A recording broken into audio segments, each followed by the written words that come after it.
Hey everyone, welcome back to the channel.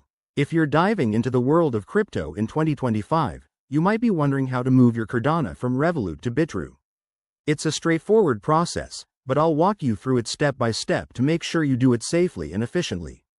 Whether you're trading, staking, or just reorganizing your portfolio, this guide will save you time and hassle. Let's jump right in. First things first, make sure you have both the Revolut app and a Bitrue account set up.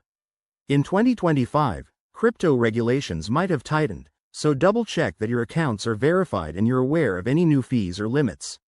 Open your Revolut app and navigate to your Cardano wallet. You'll see your balance there.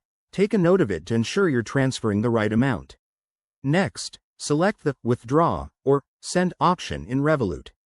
This is where you'll enter the destination address. Now, switch over to your Bitrue app or website. Go to your wallet section, find your Cardano address, and copy it carefully. Mistakes here can lead to lost funds, so triple check for accuracy. Back in Revolut, paste that Bitrue address into the recipient field. Enter the amount of Cardano you want to transfer, but remember to leave a little extra for network fees, which could be around 1 to 2 ADA depending on 2025 network conditions.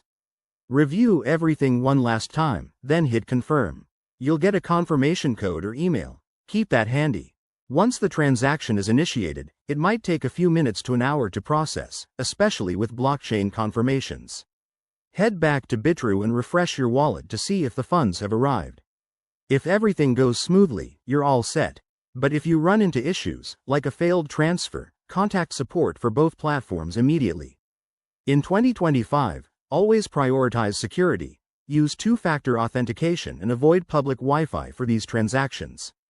That's it for today's tutorial.